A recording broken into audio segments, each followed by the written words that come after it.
To know who we are, and where we're going, we must know how we arrived here. Welcome to REPHETIC, a revolutionary study of the Great Pyramid, which promises to rewrite civilization's history. Hey, welcome to the REPHETIC podcast. Scotty. Yes. Scotty. Say hello to our viewer. How's it going? It's been anyway. Appreciate you guys viewing. Show us your book here. Show us your book. Yeah. Scotty, from chasing dope to pushing hope. Scott Harmon. We can find you on Amazon and these places? Yeah, it's on Amazon and barnesandnoble.com, walmart.com. And okay. They said it's on like 40,000 different sites. I didn't know there was 40,000 different book sites. But right. They even feature your tattoos. That's good. Yeah, this picture was taken at Creve Coeur Lake. Uh-huh. And the guy who did the graphic design on it pulled it out and put it on the front cover. So. Oh, yeah. Sure. Good. Yeah. Got rid of the background, whatever. Yeah. Here, we just keep it there, close by. So we were talking. How long have I known you? God, was it 10 years? No. I've just got a little over 7 years. Okay, so it's about we then. met when I was probably March or April of 2017. Okay. When I first got out of treatment. Yeah. Nice. Well, that's good. So you just had 7 years clean. Yeah, December. Yeah. Yep. So almost 7.5. Okay. Scott Hartman. M-A-N, right? Yep. H-A-R-T-M-A-N. Are you on? So you're on some social media and stuff too, aren't you? Oh, Facebook. Little bit. And, Facebook. Instagram. Right. The old little IG. You're doing your stories. TikTok. Yeah. It's just about giving. It's about giving hope. About loving on people. Right. And it's not about telling people where they need to be. Right. It's about just walking beside them. Yeah. Sure. And just, the same way everybody did with you. The same thing, right? Exactly.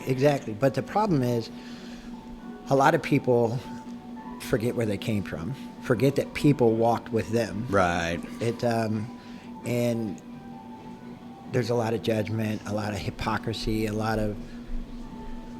I don't know what anybody goes through. Right. Sure. So you just meet them where they're at and walk with them, and hopefully they find recovery. Hopefully they find some peace and joy, and hopefully they find the blessings of recovery that we all get, as long as we don't pick up. Yeah, particularly for the addict, the alcoholic, the gambler, the addict, sex addict, porn addicts, people addicted to their phones, addicted to whatever. I mean, there's a lot of we're all addicted to something.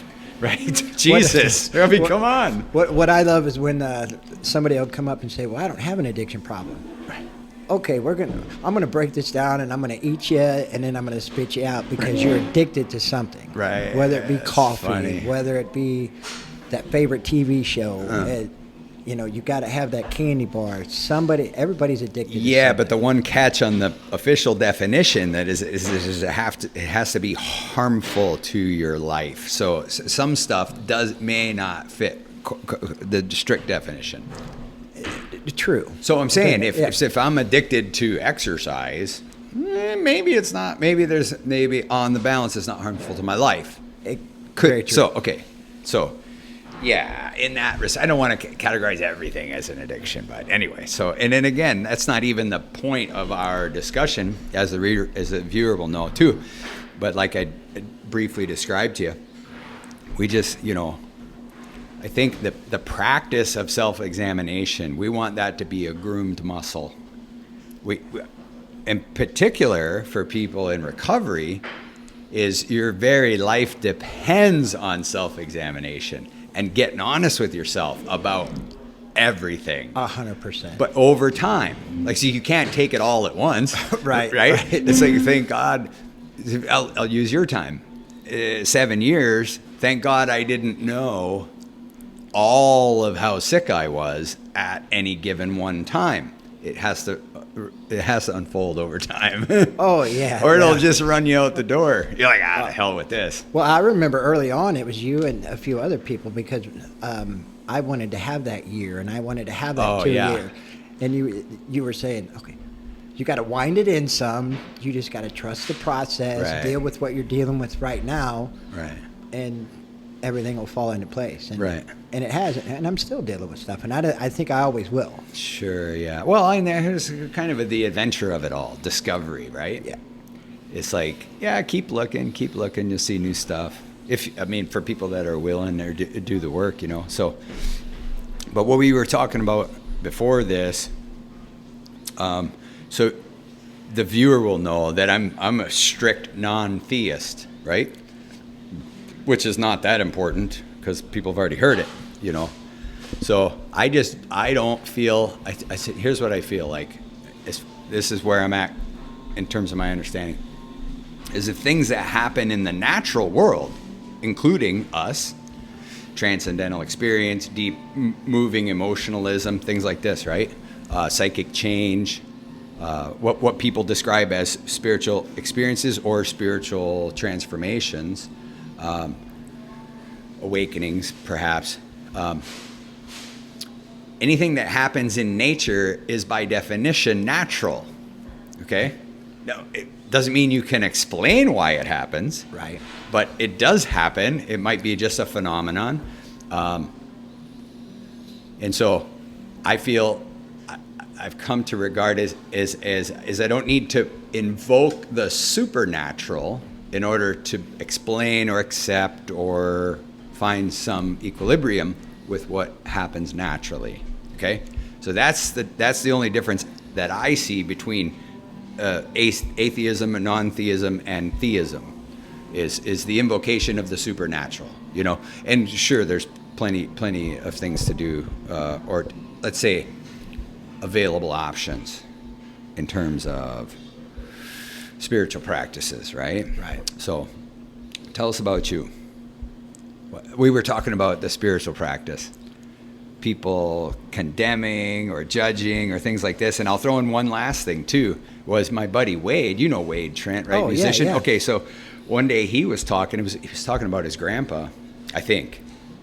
And he said, too many people playing God instead of following God. I was like, that's pretty simple. Yeah, come on. That's pretty simple. Yeah, and that's the sad reality. Right. It and I see it all the time. Right. And I mean, you know me. I give it all to Jesus. Right. I've seen too many things since I've been in recovery that there's nothing but Him. Now, that is my spiritual walk. Right. And I try to live in a way to where people can see that. Now, with that being said, with my street ministry, and I deal with homeless and a lot, I run into people that don't have that spiritual walk because they're mad at that they don't have a higher power or whatever it is. I still love on them. I'm still, because as a good person, that's what we're supposed to do. Yeah. You know, yeah. I can't sit there and I'm not going to judge him. But Wade is right. There's too many people out there that are trying to play God or think they're God, and at the end of the day, that pushes people away from even having a spiritual walk. Yeah, yeah, or even desiring it. Yes, you know, yes. Much less even having it. It's like it's not inviting. It's not attractive. Why would I want that? Right. Well, okay, so why does it happen?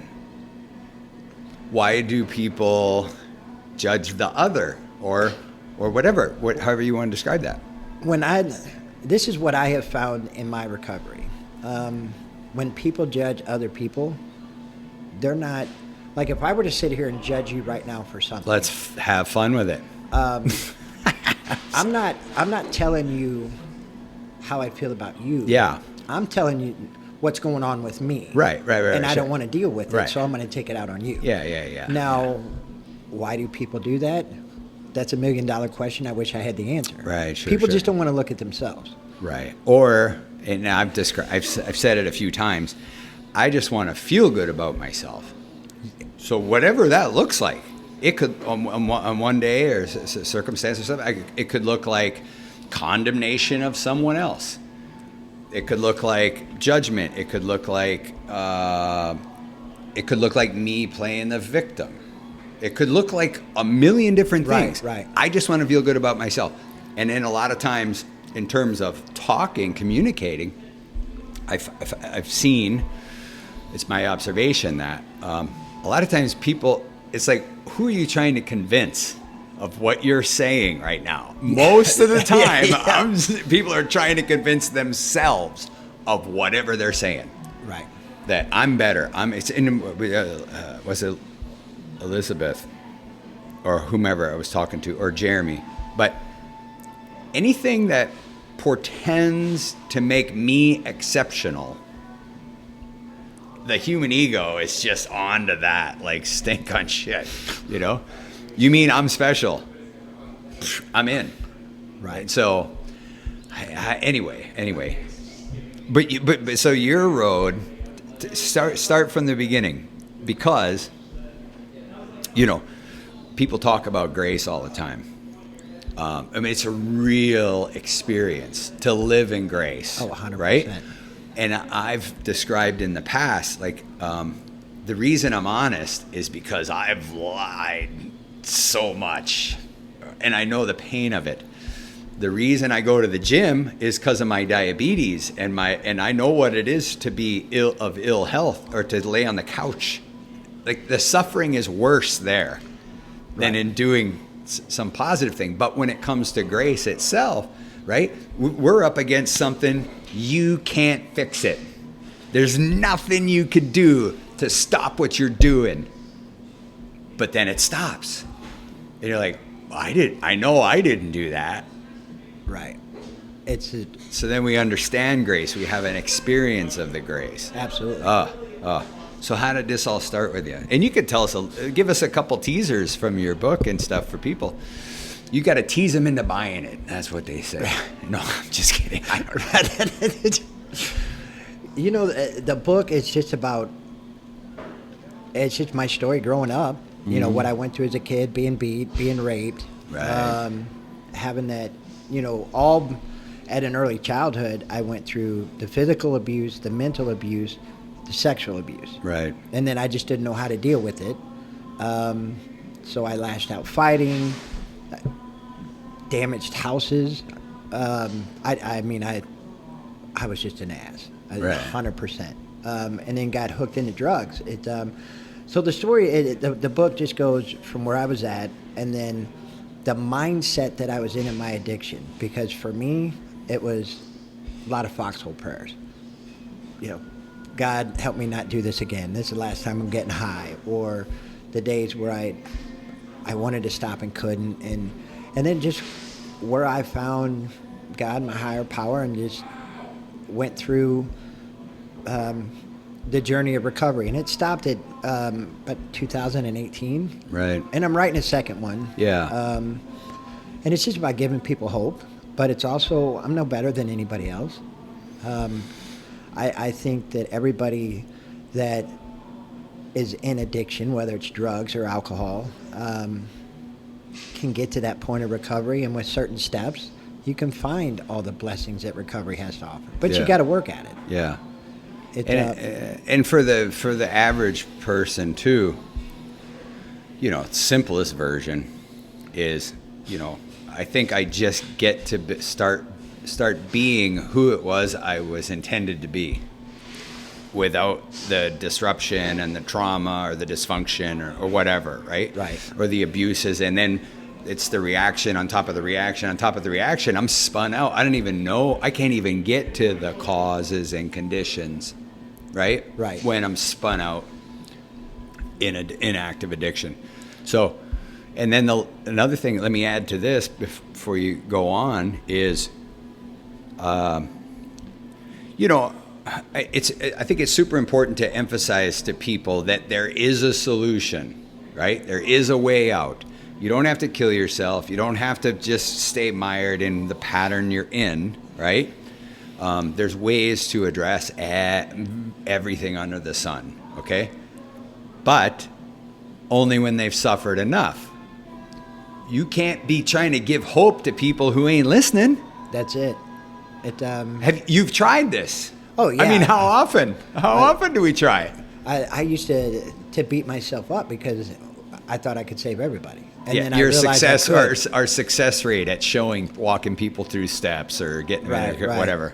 But I had to realize that until the pain gets greater than the pleasure, people aren't going to stop. Right. And then, what my rock bottom was, it may not be their rock bottom. Right. So that's where you just got to meet them where they're at. I get people that reach out all the time. I'll get them a bed somewhere, and they don't show up, but I'm not going to give up on them. I may pull back some and not spend all my energy on that. I've called you a handful of times. Yeah. But I've learned to... Not for me. For other people. But if I do call and it's for me, things have gone to hell. Yeah. Well, and I don't see that happening. So it can. But it's just a matter of you got to meet people where they're at. Yeah, sure. Yeah, but anyway, not to disparage people who are suffering, but it's like the real words of hope. Really, I think once people are hungry for them and they're soaking in every ounce of it they can get, is after they've already made the turn, right? Yep. So those are generally the people that benefit from a hope message or whatever, or people that have already made it out completely, and your story, other people's story just adds to their whole repertoire of, you need to talk to Scott, he dealt with something like that, right? So you become the resource, right, which is where the darkest parts of our past become your greatest asset to help someone new. Okay, right. So we get all that, but back to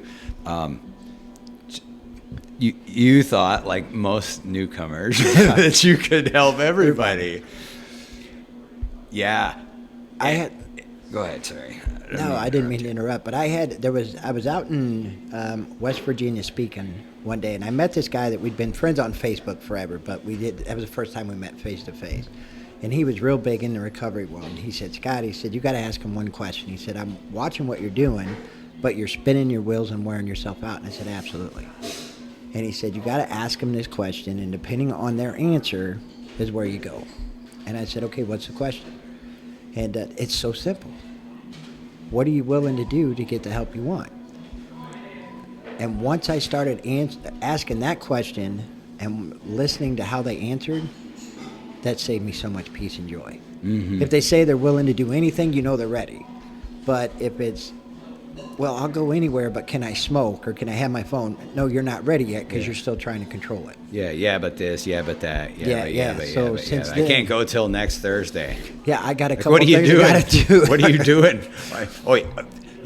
And that's so funny too. It's so funny. Anyway, this comes to delusion. The story of delusion. Yes. Right? It's like, your life requires you that much. Meanwhile, you're gone for 3 days at a time. Kids can't get a hold of you. Your spouse or whoever, the landlord you can't bring a check to anyone. Right. But you can't go away for 21 days and dry out. And then see how you feel. But it's scary for people. I know, but I'm saying that bullshit story. That is a bullshit story. Right. That's a bullshit story, right?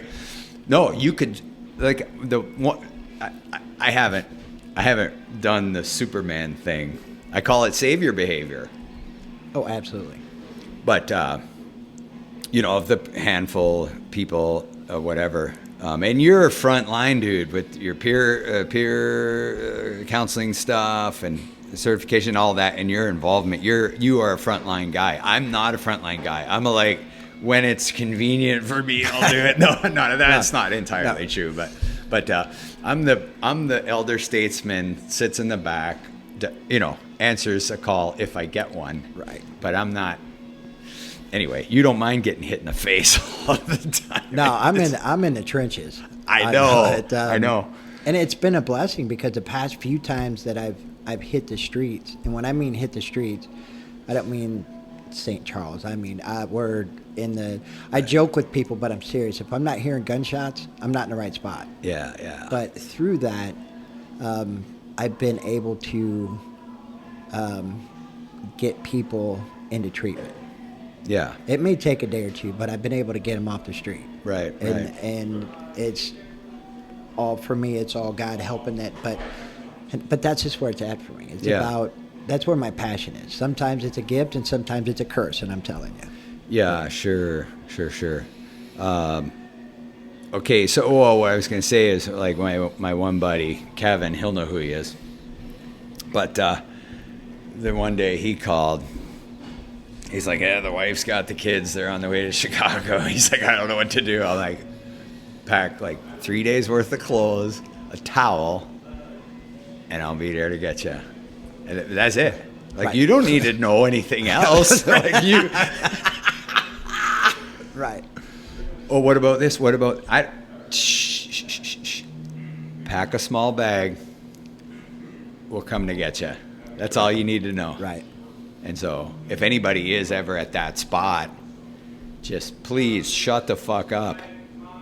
Just shut up. The person you don't want to talk to, that's who you call. 100%. When Scott's like 40th on the list, because he's called 3-4 times already over the past 5 years. Right. I don't want to call him again. Okay, if you're truly at the bottom, or me, nobody wants to talk to me, and nobody wants to talk to me. But there's been, like you said, there's been quite a few times where you've called me or shot me a message and say, this is what's going on, what can we do? Yeah. You know? Wait, so there's resources, right? Absolutely. There's resources out there. And if a few phone calls, people can dig around and find them, And then the treatment, let's say treatment workers or first responder workers or social workers or whatever, okay? Tell me the brightest spot of your life, right? Is somebody that is just so willing, right? Yes. They'll do anything. Well, that is the bright spot. And then a lot of times when we get people into treatment or get them into sober living, or if I get somebody out of state, because that happens on occasion, and then you don't hear anything from them, for me, I always wonder, hey, how they're doing. And then I'll get a message like 6 months later or a year later saying, hey, I'm still sober, I got my wife back, or I got my husband back, or kids back. That's the bright spot. Yeah. But it is really, it's a good feeling when you try to help somebody on the street and you say, hey, I got you a bed, you got to be here, and they show up. Yeah. But that happens. They don't show up more than they do, I will say that. Yeah, okay.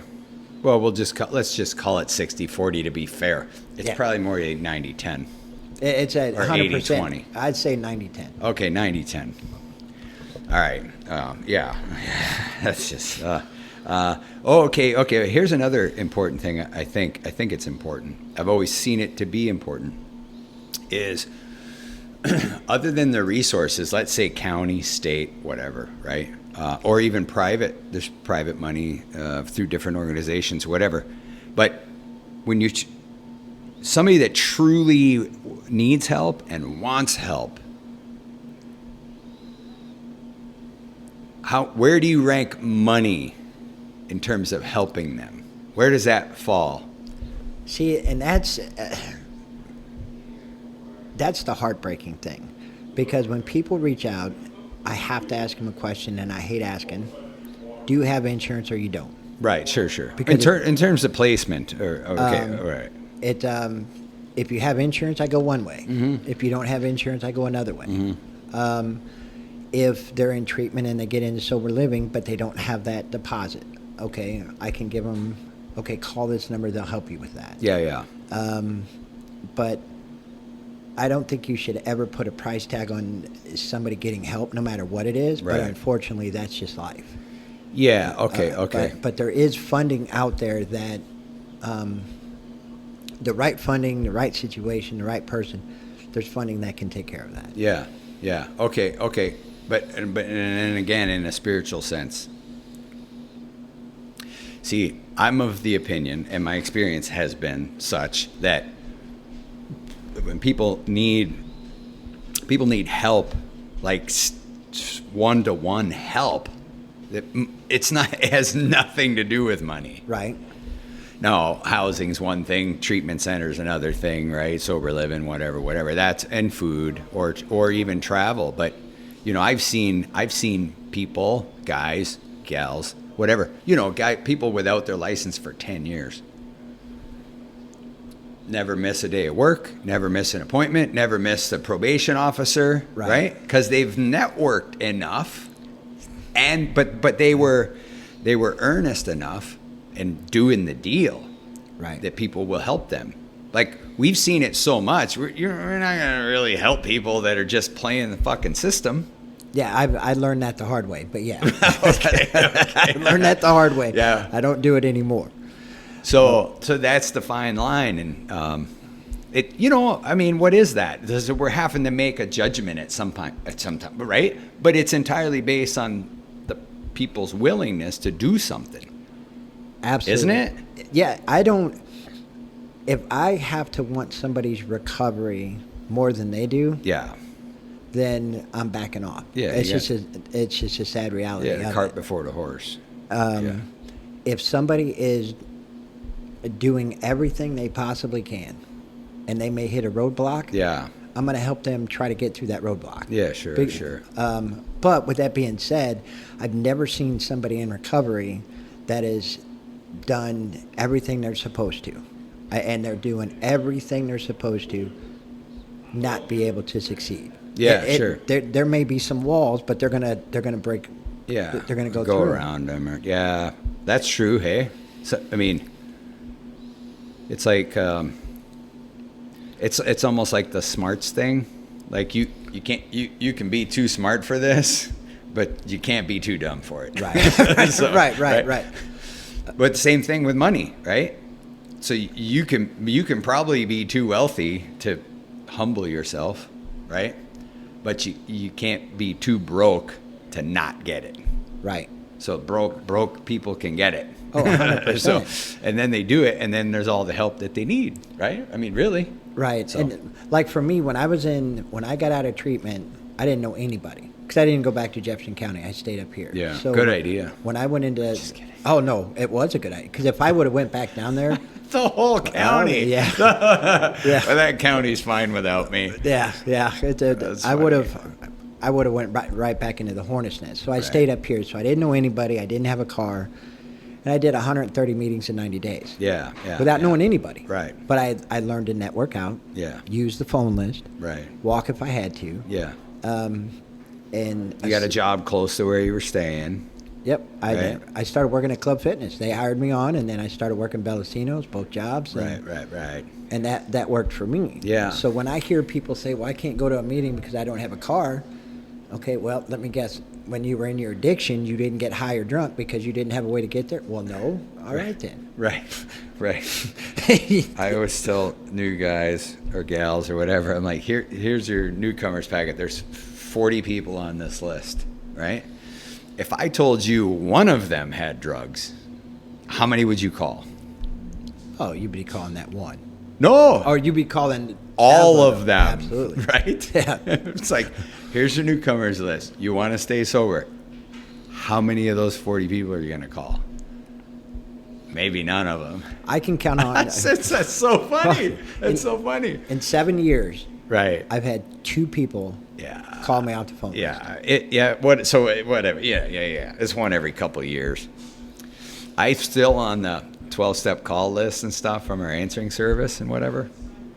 And that phone rings and it's somebody's hot on the other end of the line. So I'm super grateful when I get those calls. Right. First of all, that they can patch them through right to somebody to talk to, See, that's what's up. Yeah. I mean, it's not a suicide hotline or anything. Like, thank goodness they're not calling me. So, anyway. Oh, that's funny. That's funny. Oh, okay. So back to your history. Kids, were you married? Tell us about the past. I've been married 3 times. Uh-huh. Divorced 3 times. Still hadn't learned yet. Well, you know, every relationship that I was in when I was in addiction, they didn't know I was an addict. Oh, just go in, keeping it hidden? Oh, yeah. You're pretty good at that then. If I couldn't get to the hard stuff, I always had pain pills in my system. Oh, okay. But then... The softer, easier way. Yeah, oh yeah. If I couldn't get the coke, the crack, the meth. Right. I never did heroin because I was a speed freak. I didn't. You're too good for heroin. I'm just kidding. I didn't want to go to sleep. I just wanted to stay up. Yeah, see, I'm exactly the opposite. Had I done heroin or fentanyl or downers, that would have been it for me. Right. Because I need to be knocked out. I did not need to be high. I was not looking to get high. Right. My brain was already like, it was already nuts, man. Which is why alcohol worked perfectly. Kind of kept it, I guess. Just knocked me out at some point. I'm awake. I don't need to be high. I need to be knocked out. Whoop, boom. Right. It's the long, slow way to get there. Yeah, I wanted to be up. I wanted to be moving. And I can't talk to you. You're exactly opposite of me. No, just kidding. Up and moving and just fucking buzzing and high. Yeah. Up for days on end. Right. I've got a son I haven't seen since '96. Right. I have tried to reach out to him through social media, through Messenger. Yeah. He doesn't want anything to do with me, and I can't. I don't blame him. Yeah. Okay. You know, I wish that he would give me an opportunity. Yeah. But about the time him and his mom moved out of Missouri is when my addiction really took off. Yeah. So, you know, I can't knock it. I miss him. Yeah.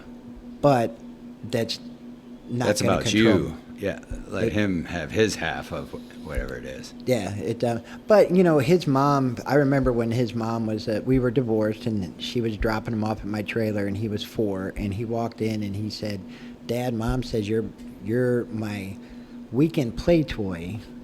And the guy she was dating was his dad. So that was kind of the stuff that I was dealing with. Yeah, sure. But that's what happens in divorces, you know. When it's messy. Yeah, so, you know, I'm not going to reach out to him again. If he wants to get that connection, he will. Yeah. But again, I was just a train wreck. If you got in my way, I mowed you down. Yeah. I was more concerned about staying high than anything. And drunk and lost jobs, couldn't hold a job. You know, right. It's just a mess. Yeah. And there's rare people out there that don't have any exposure to addiction or alcoholism or whatever, or just don't even consider it. Because they're able to conquer all their problems or whatever, right? Right. So it's like, if it's not happening to me, it's not happening to anybody. Right. Well, that's just a naively small view of 8 billion people. Right. Right. But here's what I'm asking is nobody would make a decision and then take all of those actions to bring you to that point, right? Like willingly. It's like, oh, here's what I'm going to do. Or how about the fucking 100,000 people a year dying of opioids? They're not necessary. Sure, small percentage maybe deciding, hey, I just want out. But nobody's willingly choosing to go down that path that ends in just disaster and just incomprehensible demoralization and pity and just disgusting and ruin every relationship. Oh, right? Absolutely. And constant torture with yourself, right? Right. Nobody's willingly going that direction. Oh, absolutely not. Right. But you just end up there and it's like, wait, the far shore is gone. You can't even see it. And you're just there. Right. It's like, how did this happen? If it could be short term, it could be a 2-year thing, it could be 10, it could be somebody right now, 40 years they've been off doing the thing. Right. You know? And they're like, yeah, I don't know how 40 years slipped away from me. But they sure did. I look back and it's like, you know, I was in that mess for 30 years and it's like, where did it all go? You know, but when you're up for days on end and then you sleep 24 hours straight and get up days on end again, you lose track of time. And frankly, I didn't care. Right. Because my mindset is I didn't want to think, I didn't want to feel, I just wanted to be high. Yeah. Yeah. At all costs. Yeah. And just blot out, or as they say, just blot out the intolerable nature of our existence, you know? Yep. And so that's the desire. Anytime when you wake up, say, I gotta do something to. Yep. When I woke up, because I'd been up 15 days, and then I was in a meth-induced psychosis. It was, I laugh about it now, but I thought one alien lived behind this ear, an alien lived behind this ear, and they were talking to me like Jack Buck did the Cardinal games on KMOX. And if you had a flat bill hat on, you were out to kill me. So it was. So when I collapsed and woke up 4 days later, that's when I was done. Just end of story. I told him I needed help and just. Okay, back up a second. Hold on. We're not just glossing over this. We're not. Stop. Hold on. Right. Hold on. Okay, so meth-induced psychosis, 15-day run. Had these voices been there before, or these were new characters to the play? They'd never been there before. Okay, but just all of a sudden, this thing's going on. About day 6 of me being up. Yeah. What were they talking? What was the? Was there a theme of what you were? No, it was. I couldn't really hear them. You could just hear. It's just like a background noise, motivation, voices. Voices talking really like monotone. And literally, I was walking down Jeffco Boulevard from Butler Hill to Arnold, and I was like back and forth, and I was doing this, and then I'd see people with flat bill hats. Okay, they're waiting for me. They're going to kill me. So I'd have to go on the other side of the highway.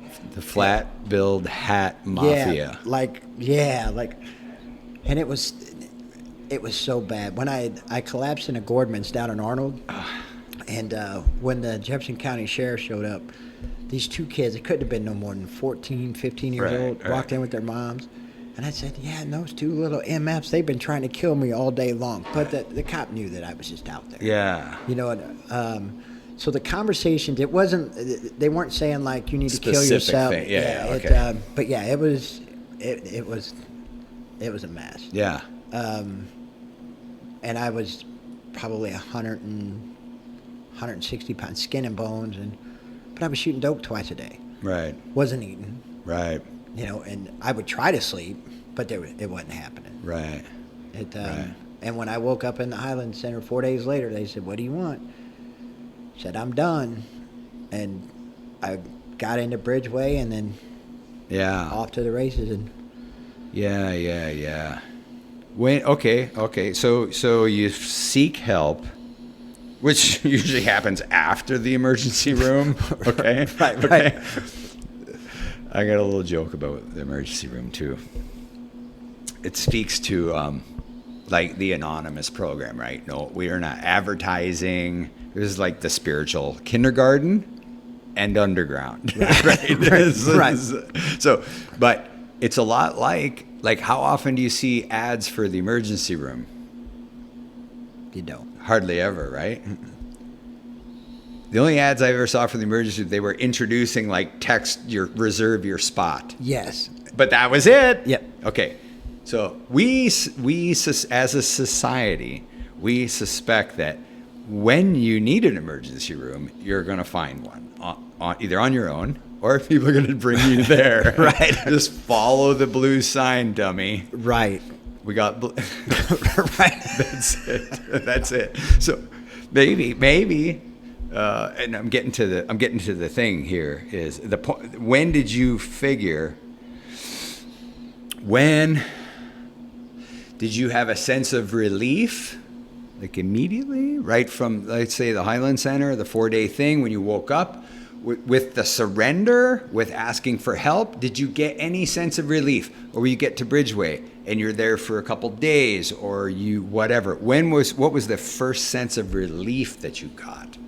When I got to Bridgeway. Okay. About 2 or 3 days in, I remember I just dropped to my knees, put my hands in the air, and said, "God, I can't do it anymore." I was just crying like a little baby. Yeah. You met the end of your rope. That was the spiritual awakening per se, and that's when I knew that was it. I mean, I had no fight left in me. I could not fight. I didn't have it. Right. So 2 or 3 days in. Yeah. Is when I knew it was. Yeah. Mine came night 1. Like, I didn't know what the solution would be. You know what I'm saying? Like, I didn't know anything about a solution. I just knew the acute and constant suffering that I had tried to postpone and avoid, and all that. And mine was only literally 2 years of that. But it was just a cascade of 18 years worth of dysfunction and trauma and whatever, right? But I was trying to postpone this inevitable. It's like, or you can die first, or just keep on blotting out of my consciousness this intolerable nature that I was feeling and living. And my first night in the ER, that was the give up the ghost moment. That was the moment of clarity. I was like, no, I'm out of answers, man. I'm out of answers. I'm out of effort. I'm out of ideas. If you asked me what color the sky was, I'd had to check with somebody. Right. Don't know. I think for the reason why it took a few more days was because I was just so tired and worn down because I'd been up for so long. Yeah. Now, when I told them at the Highland Center that I was done, I didn't have any more fight left in me, not having any insurance, not having any family, blah, blah, blah. I didn't know what to expect, and then they got me into Bridgeway fairly quick. Yes, and most states have state-funded treatment centers, whatever. A lot of times you might have to wait, Luckily, they got me in pretty quick, and once my brain started to unfog and I started to get a little bit of rest and get some food, yeah, that's when this is it. I'm done. Let's go. Yeah, and then but okay, and then there's another gap. It's like, whatever you people are doing, like, is that even going to work for me? Is there depth and weight to what solution people are living themselves or they're offering you? It's like, well, here's our prescription for you is some physical exercise and 3 meals a day and sleep 8 hours a day. Have a good life. You're like, that's not going to fucking work for me, man. Right. I'll be dead in like 2 days. Right. Well, and when I walked into my first meeting, are these people going to understand me? Surely they didn't do half of what I did. And then when I saw people smiling and saying they had a year, and it's like, why are they even smiling? Because I couldn't imagine having a good life. Right. So yeah, I had all those questions like going through my head. But then that's what a sponsor is there to help you for. That's what accountability, and then going through the steps. Yeah. Is where. But yeah, I didn't think people were going to understand why I did what I did. I thought they were going to look at me different. Okay, you picked up a hooker? Oh, how dare you? Right. And I find out that all the best do at some point. No, right. Maybe. But maybe not. I'm sorry. Correction. But I mean, Take 2. That was my thing. Yeah. Okay, so people start sharing a little bit of their story. Yes. And it's like, here's who I am. Here's how I did it. And all of a sudden, there's familiarity and relatability. So everybody's either more or less destructive in their using, right? Yep. And so that's not the important part, right? It's some say it's the feelings or feeling if you're a guy. Right. Right. It's like, it's the feeling. Or the pattern in between, it's use, that, destruction, pass out, wake up, all over use again. So that part's, but the ladder, if you will, or let's say the threshold of how we use or how much you use or for how long, none of that shit matters. No. Right?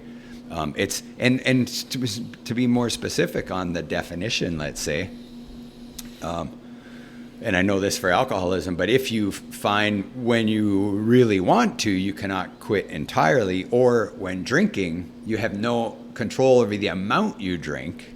You know, like I'm on a 5-day bender. I was supposed to be at a Christmas party. Right. You know, a week ago. Oh, right. What happened? Right. Whatever, right? So that's the physical lack of control. They call it the obsession or the phenomenon of craving in the alcoholic. But but that's the definition. So somewhere I'm caught in this deadly loop between powerlessness. Once I start, I can't stop. Check. Unmanageability. Once I'm stopped, what happens? Always going to start again. Oh, 100%. That's the living part. That's the Right. part we're doing today. Is and that's what most. I think there's a big disconnect. It's like, oh, yeah, I haven't drank so long. Well, why you still need to go, or what do you do, or why, or what? You know, it's the living part.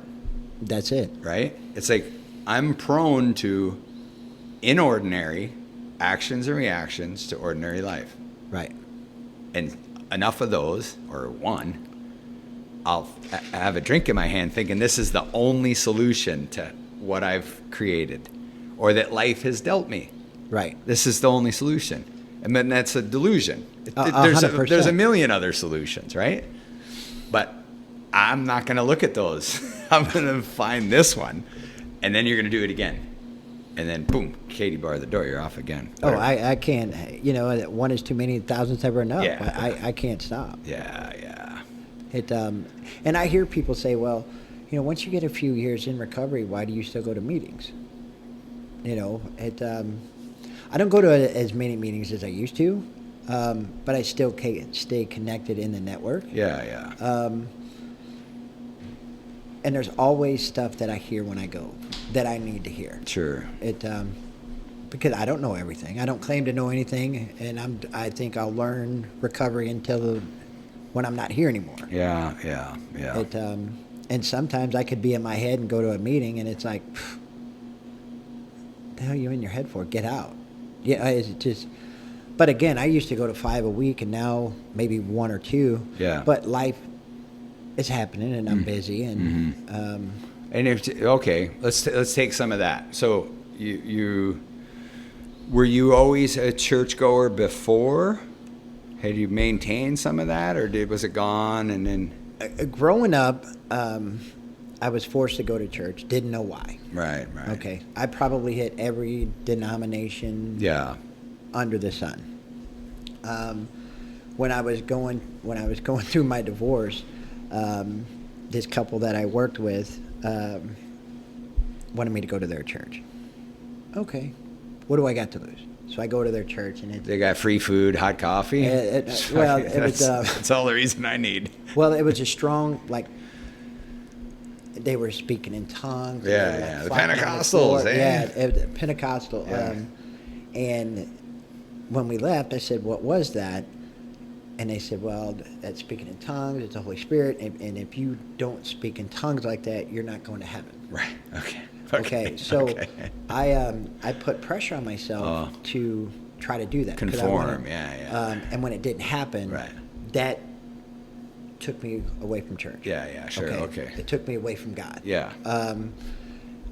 So, and then there was times in my addiction where I would pick up the Bible or I would try to go to church, but I would get high as soon as I left. So I was searching for something. I just didn't know what. Right. Okay. Didn't have a clue. A lot of meth dealers hanging out at church. No.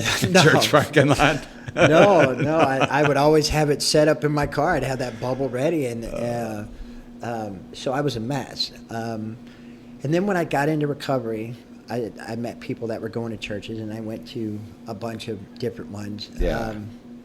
But then I found a church where that was my home. That's where I felt my peace and joy. That's where and I started going to Celebrate Recovery a lot. Right. And that's where my relationship with Jesus got stronger, because there was more to just the drugs and alcohol. Because when it comes to Celebrate Recovery, only a third of the people that go deal with drugs and alcohol. The rest of mental health, whatever it may be. So it really did not start until about 4 years into my recovery. Yeah. Is when I go to church every Sunday. Oh, yeah. So, but again, everybody has a journey, and that was my journey. Yeah. And so coupled with that was like street ministry stuff, and you're sharing at other churches and giving your testimony and things like this, right? Yeah, and when I go out on a street ministry, I take food, I take Bibles. If they want a Bible, I give it to them. If they don't want a Bible, here's some food. Yeah. Here's a hug. And, I try to find out why they're there, what they're, and I'm not saying a lot, but there's quite a few people that are on the streets that drugs and alcohol didn't get them there. Right. Life just hit them. Okay. Okay, so you need your driver's license or you need your birth certificate. Okay, let's get that. Let's help you get a job. Right. Let's see if you can find some housing. Right. And I think the biggest thing the reason why I do it is because I was there. I was living on the streets. Yeah. And now I tell people all the time, when I was on the streets, if somebody would have came up and started throwing any spiritual stuff, it would have turned me away. Yeah. So when I go out, I don't. You don't lead with that. Yes. Okay. I just see where they're at. If they want prayer, then we talk about it. Yeah. If they don't want prayer, then we still talk. Mm-hmm. If that makes any sense. Yeah. Because at the end, I just want people to be good with who they are. I wish everybody had that relationship with Jesus, but that's just me. But I'm not going to look at anybody and say, "How dare you?" Right. That's, Oh, jeez. I could see you. I was a Friday, Saturday night, and we got the soapbox preacher down here at the corner with his mic and whatever, and I couldn't see you doing that. It's like the experience, and then the way you connect with people, right? That's preaching to the unwilling, maybe, right? Whereas connecting, perhaps with the willing, or just even the needy, let's say, or that's preaching to the needy and the unwilling, or the people with their ears closed, or connecting with the needy, the willing, the people that. And guess what else? I'm not doing that, right? right. Few people are called to run these guys around from the homeless shelter or the sober housing or the ex-cons or whatever, right? Right. I mean, everybody does what they can do, let's say. Right. Let's just say that. You are uniquely equipped to help the worst of the worst, right? But you got to have the right approach to it, right? Oh, absolutely. You got to... I have a way with talking with people. I mean, you look like Santa Claus. I've got a friend in Tulsa that says, "Scott, you need to shave that thing," or he calls me the anorexic Santa Claus. That's funny. And we laugh about it. But I just have a way with people, I guess. Yeah. But I don't look at anybody different. Sure. No matter where they're at, and eventually, I'm getting married with a phenomenal woman, and I've got connected with a bunch of people, and we want to do things to help people, felons, when they get out of prison. Yeah. Re-entry program. You got a place to go. Yeah, sure. So there's a lot of things in the works, because there's too many people suffering right now, and there's not the resources out there. There's just not enough. Okay. Yeah. All right. Let me touch on that real quick. Okay. So the wealthiest 1% on the globe. You mean to tell me there's not enough money? I didn't say there was. No, not you. Right. I'm just in general. Right. In the wealthiest 1% on the planet, we've got a homeless problem and an incarceration problem, which we could fix that right away. Oh, 100%. We've got re-entry problem. We've got resource problems. We've got how is it that the 1% of the globe have all these fucking problems, okay? In this land, with this amount of resources, everybody should get whatever assistance they need if they're truly in need. 100%. Right? Housing, counseling, mental health care, job. So here's what I'm saying. So all those there's organizations in every city and every county, right, that are doing the work right now. Doing the best they can. Yes, they are doing that work, and it's getting done. But it's like, how much more could they do if they had more money to do the thing as a pass-through? I'm not talking about padding the fucking bank account of the people holding positions. Right. Right? But pass that money through, man, you know? Whatever it is, whatever that threshold is, keep passing that money through. People getting their fucking teeth done, seeing a doctor. Ask the average fucking meth head when the last time they saw a dentist was, okay? Or whatever. I'm on my second set of dentures. That's right. That's great. Anyway. I traded the first one for dope. Oh, ouch! Yeah, was that George Washington? He just put him right in, didn't he? No, anyway. It wasn't even my idea. You want to hear this story? Oh yeah, let's hear the story of how Scott sold his first set of dentures for meth. I'm all ears. Where I was staying, there was no electric and no water, so I didn't worry about having them in, right? And my dealer said, "Where's your dentures?" "They're in a box." And she says, "I want them." I said, "What the hell you want my dentures for? It's not like one size fits all." Right. And she said, "Just get them." Okay. So I went and got them, and we blasted a bunch of dope, and we're tweaking, right? And she grabbed some needle nose pliers, and it took her about 3 hours, and she cut them into individual teeth and put them in a Ziploc bag, like a sandwich bag. Right. And I'm looking, am I seeing things? Am I delusional, psychotic? And everybody's laughing, saying to shut up. Later on that night, she had a tooth that broke, that fell out of her mouth, and she put glue on it and tried to put her tooth back in. Right. And it fell out. She gets in that Ziploc bag where my denture teeth was, put glue on it, and stuck it in her mouth. That's why she wanted them. Right. Because it would fill the gap in her. Yeah. Oh, yeah.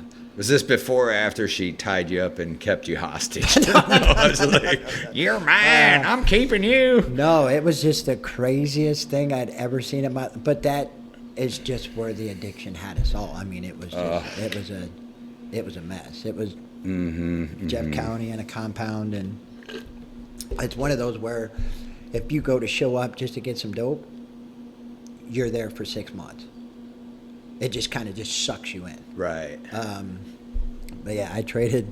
But you're right. There's a lot of people out there that, and there's organizations that are starting to try to help with getting dental work. Okay. Or lawyer funding, stuff like that. I mean, granted, there's a lot of lawyers doing pro bono work. There's a lot of people doing a lot of help. But if you would think we could just erase money from being the barrier between people getting what they need and getting what they're not. The problem that I see, and I'm not saying this is everybody. Believe me, I'm not saying this is everybody. But the problem I'm seeing is there's people with good intentions that start doing these organizations to help in various, and then their status gets in the way with the pride. They see what kind of funding they get.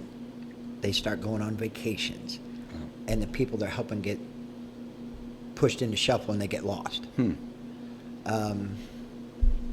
it's sad. It makes it.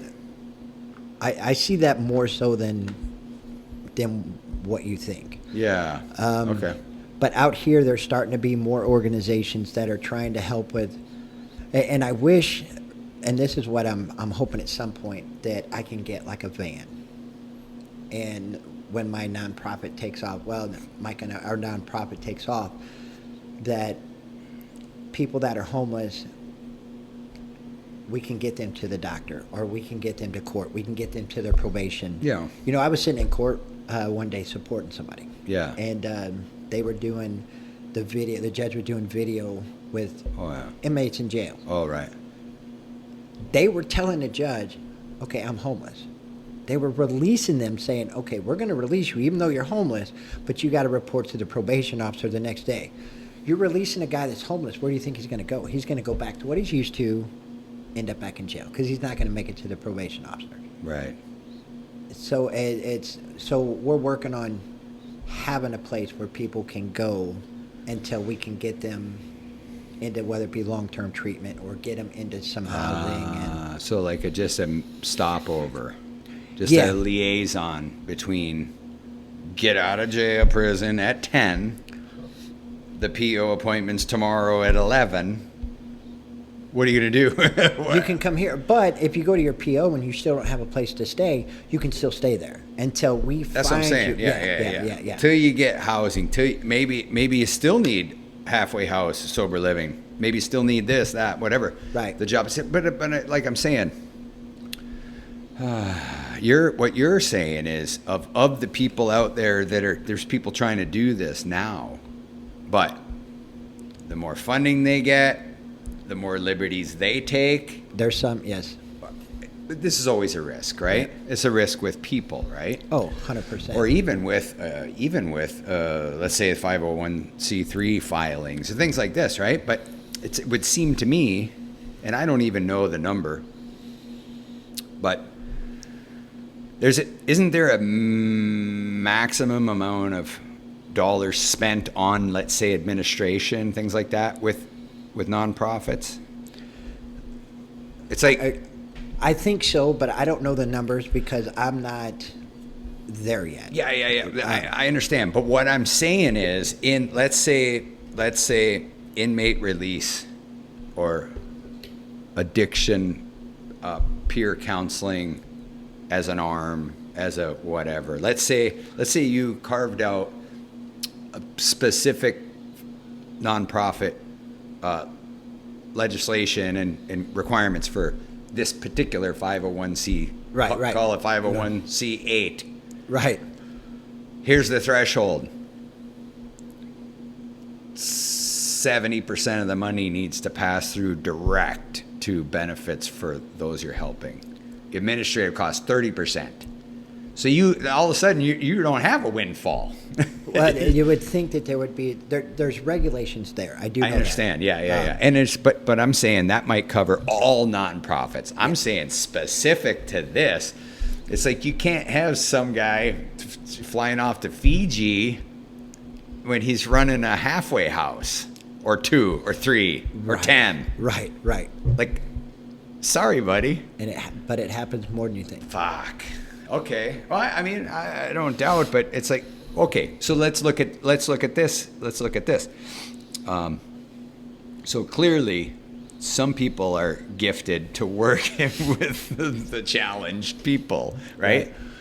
This translates into some people are just happy sitting in the church pew giving their 10, 15%. Yeah. Okay. Now, I think my personal opinion is get your hands dirty. Sponsor a family or a couple people or whatever. Like that money that builds the cathedral doesn't fucking need to be there. Like, right. Okay, I mean, unless your church is housing homeless people in the basement, or you're running a ministry and food, all the rest of it. And there's a lot of churches that are starting to do more of that. Fine, but that's what I'm saying about the money. You know, it's like, or people giving. Let's say people giving. If the average person, philanthropist, whatever, it's like, here's my potential offerings. Here's what this nonprofit's doing. You know, we're doing inmate reentry and temporary housing and this and that, right. And paperwork, legal, whatever, dentistry. We're spending 30% on administration and salaries. Right. 70% goes straight to the people, or whatever the numbers are, right?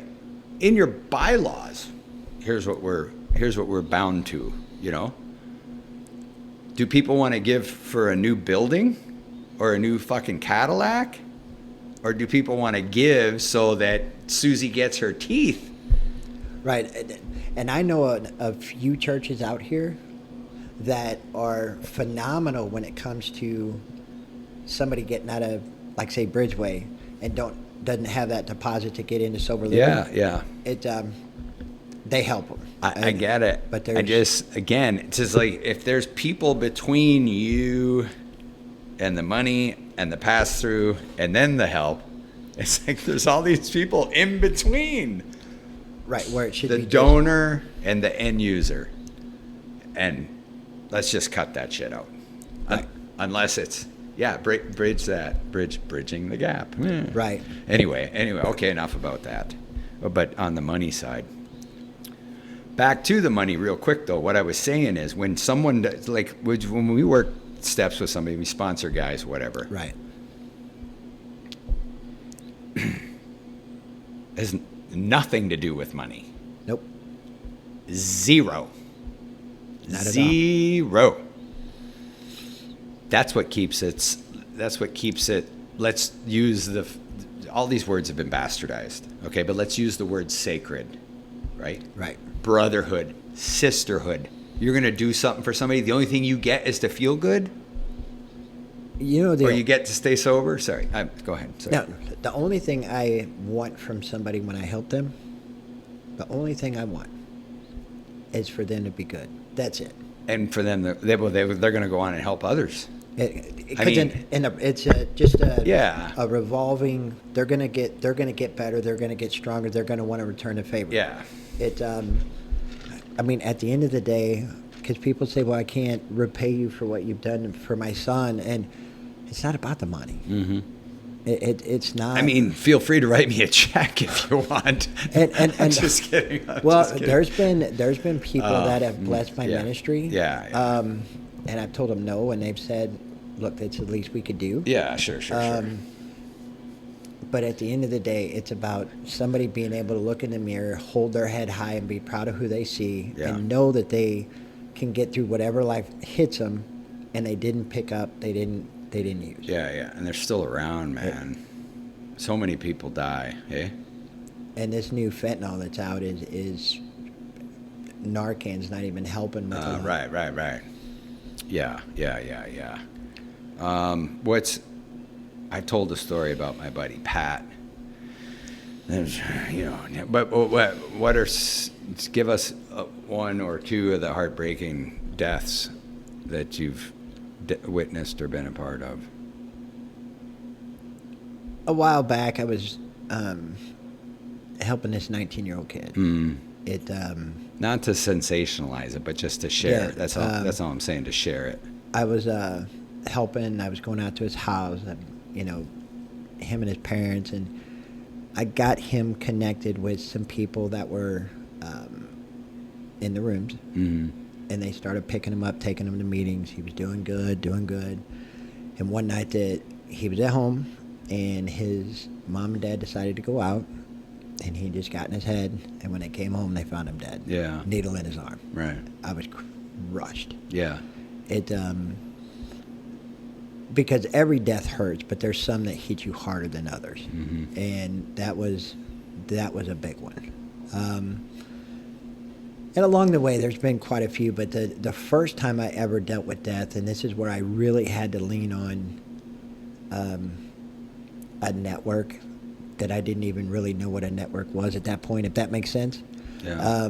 I was in treatment. Well, prior to me going into Bridgeway, I'm sitting on a couch in Fenton with this girl, and there was no relationship. Her boyfriend was in the other. We were just friends, using buddies.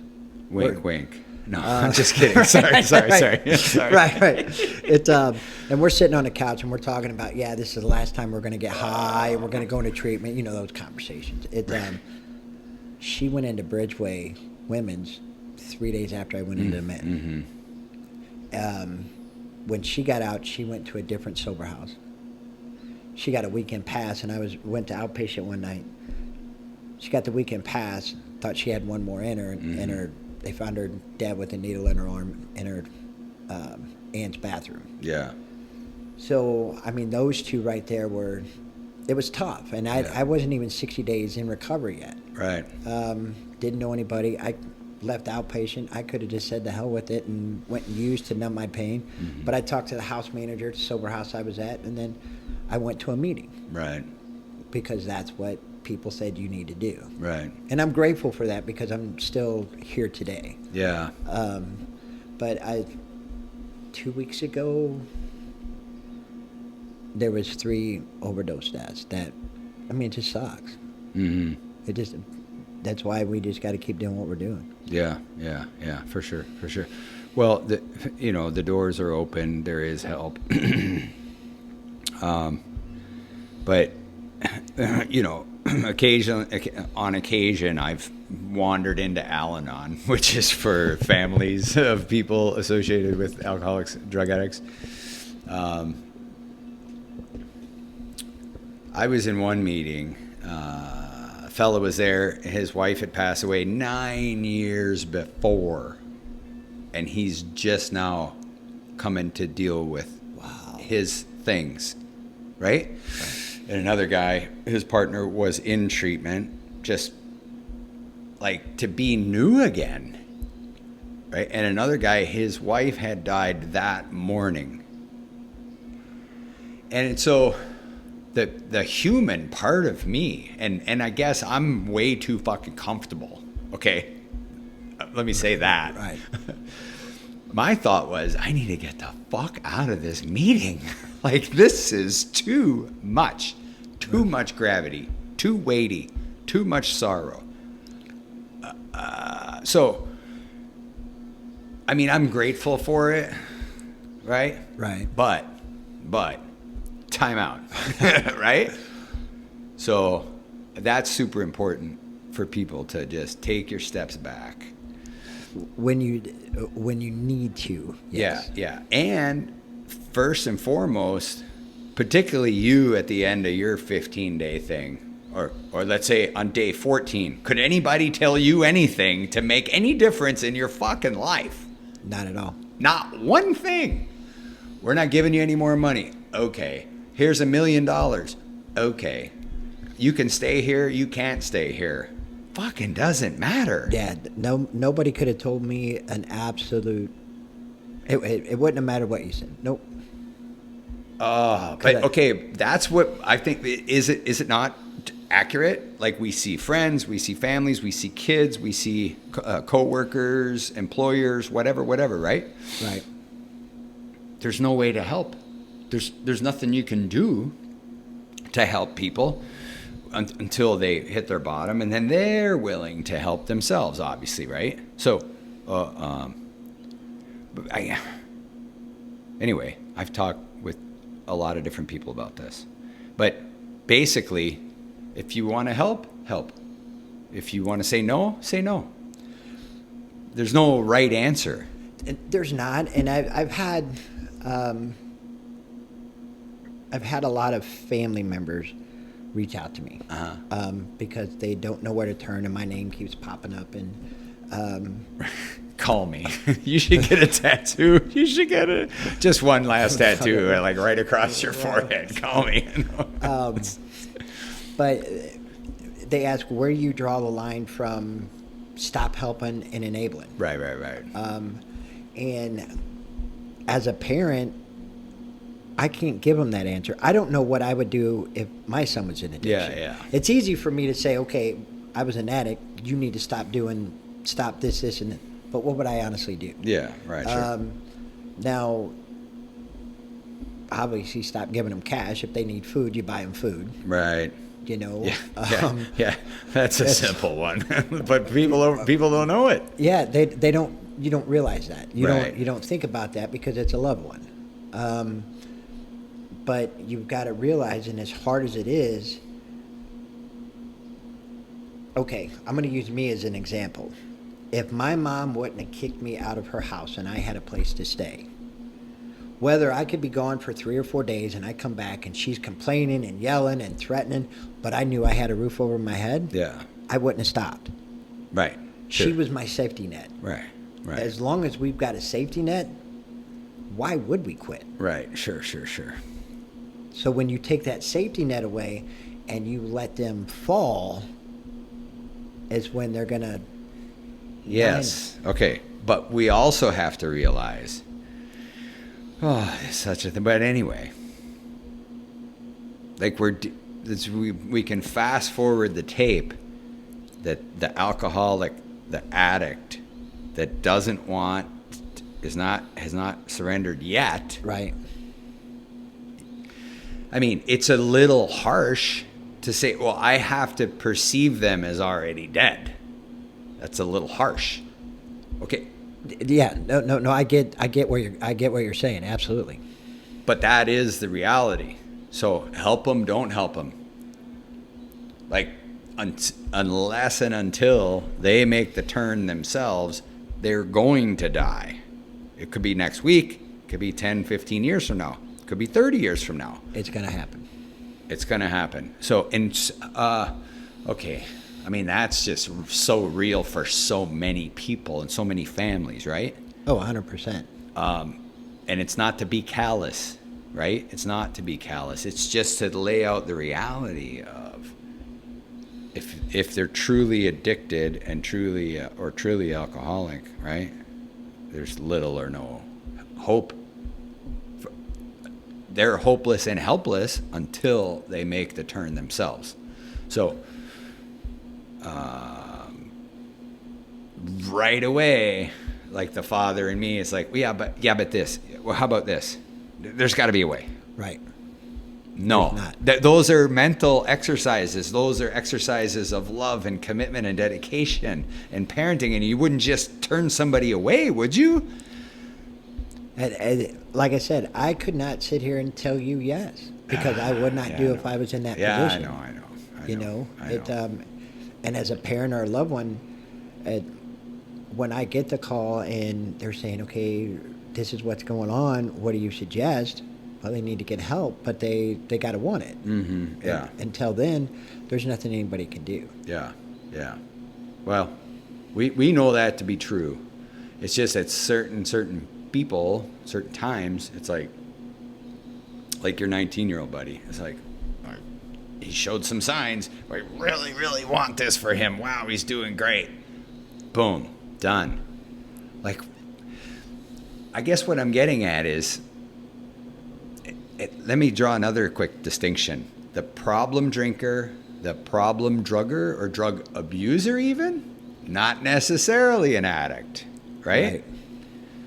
The criminal that happens to drink and drug, not necessarily an addict. Right? So there is a fine line to this definition, right? Right. And there's a whole lot of people that may just be fucked up in a myriad ways, but maybe they're not, maybe they don't qualify as addict or alcoholic. Right. Maybe, okay? So in that respect, we're talking about a narrow sliver of people, right? Right. So that's important to denote, because the other people that perhaps are not addicted or not alcoholic, maybe they stop given sufficient reason, right? Judge says you're going up for 5 years if you do this or this, and they whoop back. I got to stop. Done. And I've seen that. And they never touch it again. Right. Seen that. We read about that also. So anyway, some people can stop based on consequence, et cetera, right? Or the execution of the will. But for the real alcoholic, the real addict, it's not going to happen. It's not going to happen, man. So anyway, that's an important distinction, I think, to make. What else was I going to ask you? Tell me, so now we jump back to your abuse experience. Let's say you're victimized by types of abuse as a child, right? Or whatever age, okay? Have you sought other counseling for that? How did you deal with that, process it? What? Tell us a little bit about that. I had to do, when I was an outpatient at Bridgeway, I did some PTSD counseling with a therapist. Right. Because doing the steps wasn't enough. It's not in there necessarily. So I did some one-on-one therapy. Yeah. And that's what I needed to do. And I've done the steps, I think 6 times. Yeah. But I had to do some counseling, and my counselor, I wanted to hit her and hug her at the same time. Yeah. Because she really dug that stuff out. Yeah. Because it was hard for a man to talk about what happened to me growing up. Yeah. And I had buried it for so long. Yeah. But I was glad that I was able to deal with that. Right. And then, when I was journaling and then wrote the book, I thought that I put everything out in the book. I thought everything that, a few years ago, there was quite a bit of things happened that messed with my mind. Mm-hmm. So I went to go see another therapist. Right. Because I needed, meetings just were not doing it for me. It wasn't Elizabeth, was it? No. Okay. No. Good for you.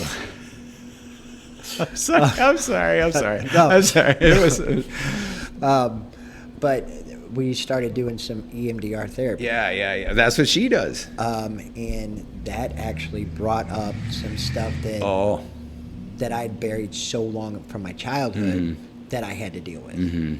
And we dealt with it. How many sessions of EMDR, if you remember? It was, I think we did 6 or 8. Yeah, okay. It and then my work schedule changed and so we stopped. But it's amazing how you think that when you do the steps, or even writing a book, that you dealt with everything, and there was still more to unpack. Yeah, sure, okay. And I ended up doing the steps again after all that, and I was able to, get it out more. So yeah, it wasn't just treatment, doing the steps and meeting that helped me get to where I'm at. Right, and this is 7 years worth of sober processing of all this. Yep. Right? Okay. Well, okay. Seems like a lot, right? Right. But when on the scales of, let's say, your peace and your serenity, right? Right. Is it worth the 7 years of work? Oh, 100%. Okay. I just wanted to make Oh, sure. yeah, 100%. It's a good feeling knowing that I can deal with life today. It's a good feeling knowing I'm not worried about what people think about me. Right. And, I don't have to steal today to get something what I want. I don't have to screw anybody over. And just to be able to walk around and be good with who I am. Oh, I would do that 7 years again if that's to make it better. You know what I mean? Yeah. It's absolutely worth it. Yeah. There's a lot of times if people are like, oh my goodness, I can't even begin to look at that stuff. Oh, it's scary. Oh yeah, that's what I'm saying, but that's enough for people to never do it. Yeah, that's why a lot of people get to step 4 and then they run. Yeah. Until they relapse again. Yeah. Because you've got to look at yourself. And that's scary, but it's worth it. Yeah. Okay. Well, yeah, sure, it is worth it, but as long as if people think they have there's another option, they're probably going to try that first. Right. Again and again and again. So it's like accepting that, I got to walk straight through this stuff. I got to look at it. I got to work with capable people, right? Pen to paper. Let's make the deep dive and see what's going on. Right. Oh my goodness. Well, that's a lot to do. And anyway, but people have done it, and that's the hope message. Absolutely. Because there's people, let's say people now that it's like, I'm living in grace. I'm a year clean, 2, 3, 4, but here's the closet, and it's full of shit. I'm just not ready to do it yet. So that's really where I think the message of hope and continuing can reach people. Is they've already demonstrated they're willing. Yes, because it's like okay, another level. There's levels to this shit. Right? Oh, 100%. As you hear commonly. So and I don't think you ever stop. Right. I seem to have stopped. I seem to have stopped quite a bit myself. Well, what I mean is that you always got to work on you and keep yourself in check and do your maintenance. Yes, Sure. Okay, sure. I don't think you've always got to do that just to stay in. Yeah. But like, I'd much rather take a nap than do any step work. Oh, I'm honestly. with you on that. Yeah, I'm with that. So, there's times when my phone rings, I'm like, oh, no. It's after 9. I'm not answering it. I'm just saying, that's me. Right. So I'm too comfortable, maybe. I appreciate naps now. Yeah, of course. Okay, so we talked about this, talked about that. We talked about a lot of things. Oh, so your ministry, street ministry, is that the official name? What did you guys register your It's an LLC. Okay. And it's called Vision of Redemption. Vision of Redemption. Yeah. Did you guys do a website and this and that yet? I'm working on getting the website going. Okay. If anybody wants to help Scott with his launch and digital platforms, whatever, message and we'll get it forwarded to you. Yeah, and there's so much to do just to launch something, isn't there? Right, and the reason, and I prayed on this, and he just put it in my head. When I was homeless, I never thought I'd ever get a second chance. Never thought I deserved a second chance. Mm-hmm. So that's where I came up with that, because when you're on the streets and you're hopeless and you're beating yourself up, you're thinking, why would anybody give me a chance? I did all this stuff in my addiction, and I'm an awful person. Yeah, unredeemable. Yeah. No, you're not. Right. Everybody deserves another chance. Let's figure out what's stopping you from taking that step, and so that's where it's at. Yeah. So I have people that donate food, socks, underwear, bottled water. Right. And then I go out with toiletries. Toothbrush, toothpaste, deodorant. But those aren't the two biggest things that homeless people want. What do they want? Socks and underwear? Socks and underwear. Those are the two number one things. Because you can only turn your socks and breeches inside out so many times. Right. And then I have friends that have other ministries, and we all partner together, and we just go out. Yeah. We were down off a natural bridge a few months ago, and there was 6 or 8 of us, and we're in a gas station parking lot, and a cop pulled in and said he wanted to know why so many white people were in that area, because normally it's up to no good. Did you tell him? Yeah, we told him what we were doing. And did he offer to help? No, he just pulled away and left. Oh. But I just think if we can get more people off the street, and we can get more people that are coming out of prison on a better way of life, that's what it's about at the end of the day. Yeah. So let's on that note, like some of the most creative, most brilliant, most stimulating people, we've seen it in music and entertainment and the arts, right? We've seen it. Here's what these people can be if they address their addiction or alcoholism, right? If they recover. So, like I'm thinking of a buddy of mine, great artist, has no idea what his real potential is, but he's sitting in the fucking clink. So, I think prisons are filled with wonderfully brilliant, creative people. Oh, 100%. And if they can recover and keep their lives in order, who knows what those people, who knows who they can become, right? If they just get a shot and people believe in them. Yeah. And it's like, well, how many shots? I don't know. As many as they need till it works. That's it. How about that? Just one more. I know somebody that went through Bridgeway 14 times. Right. And they've got 9 years now. Right. It 14 times. Mm-hmm. The last one worked. You don't know. That's right. I ran into Kevin. Do you remember Kevin? Oh, yeah, yeah. I ran into him the other night. Really? Yeah. So that's good stuff, man. And okay, all right. Well, I can let you off the hook, man. We don't need to talk anymore. Is there any other topics you want to talk about? No. We're certainly not talking about me. I talk about me all the time. No, it's... I'm just kidding. No, I just think it's just about helping. Yeah. And it's about not looking at that person. It doesn't matter what they drive, where they work. It doesn't matter what their color is, what their beliefs is. We just got to love everybody. We got to show compassion, and we just got to meet them where they're at. Right. And help. If I can help somebody be better today than they were yesterday. Yeah. I have an issue with the word better. Improving. Okay.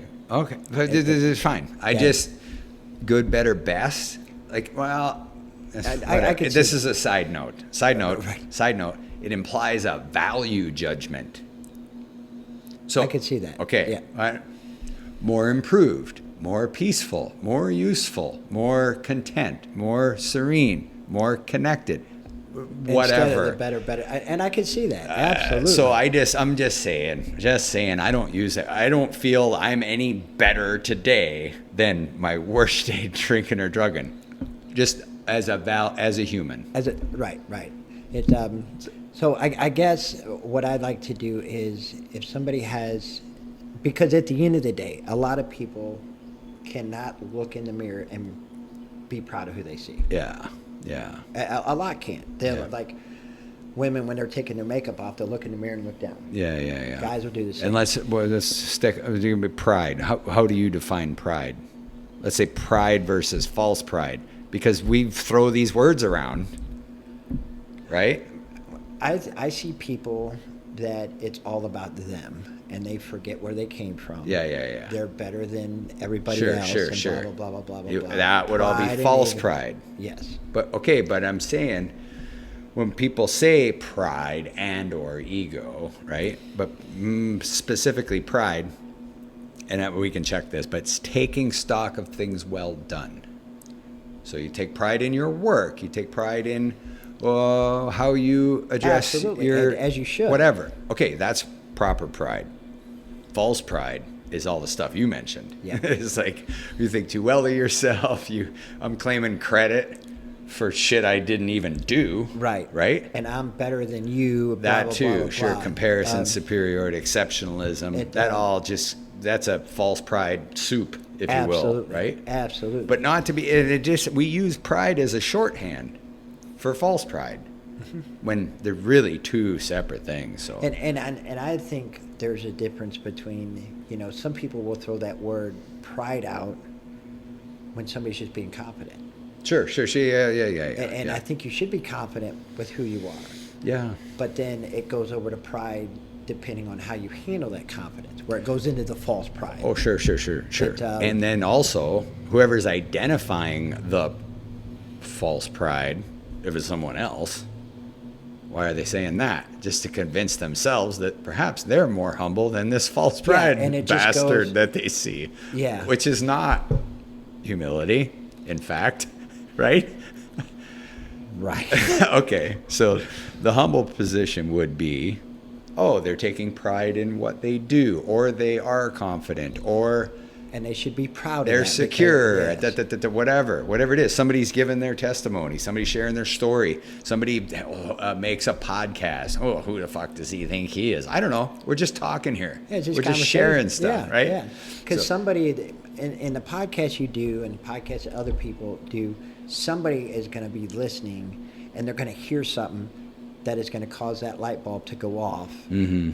And they're going to improve. Yeah, they can go back to episode 1 and listen to everything. Yes. I'm just kidding. Just kidding. Well, no, they're going to... Anyway, I'm sorry. So, okay, all right. So pride, false pride. And a good, better, best, yes. Right? I really want to, because I think that shorthand allows me too much room to misunderstand things, right? Or misunderstand myself, or I can just get lost in some of that. And words anymore. One word somebody can misconstrue, and it could just end. Yeah. And the psychology of it will just go. So. Yeah, and everybody's making judgments about everything all the time anyway. All I need is whatever. Misunderstanding is more prevalent than oxygen. Let's just say that. You need to say that for the people louder in the back, because it's hey, you people in the back. It's sad, but it's getting worse and worse. Yeah. Okay. Well, we can wrap this up. Love you, buddy. I love you too. It's been fun. Yeah, man. I hope to hear more. We'll be available in case we want to do part 2. We could do another session. Right. Hold up your book again. From Chasing Dope to Pushing Hope. Scott Hartman, thanks for being on the REPHETIC podcast. It's been an honor and a privilege to be on here. I appreciate that. For the viewer, I could see them thinking either one of us is homeless. Did I ever tell you this story? I think I shared it before on the podcast, but I was walking. Occasionally, I would walk to the gym. Right. I had my backpack on, or whatever. And so when I saw this guy maybe 2 days in a row, I was like, so I see him in the parking lot. I'm, hey, if I offered you some money, would you take it? Because he was homeless. I seen him around. And he says, what do you say? He's like, yeah. He says, but how are you doing? I don't know what made me look homeless, but I was slinging my backpack and walking. I was walking with him. There's literally no difference between him and I. I was like, yeah, I'm okay, buddy. And I got this extra 20. It was funny. But it's really easy for people to admit, yeah, or just mistake the nomadic for homeless. Yes. I have been nomadic. Might still be nomadic. Yep. Do you know what the difference is? What's that? The nomadics still have good relationships where they can crash and do laundry or whatever. Right. They haven't burned every bridge. Right. Yeah. There's still a couple bridges up. Yep. They might be a little one-laners, but they're still there. They're still there. They're still there. So. All right, Scott. Good to talk to you, buddy. Good to talk to you, too. We'll talk soon. Absolutely. Thanks. Stay tuned for more REPHETIC podcasts.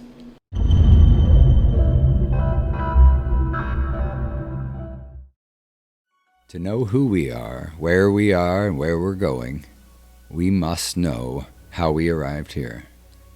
Welcome to REPHETIC, a revolutionary study of the Great Pyramid, which promises to rewrite civilization's history.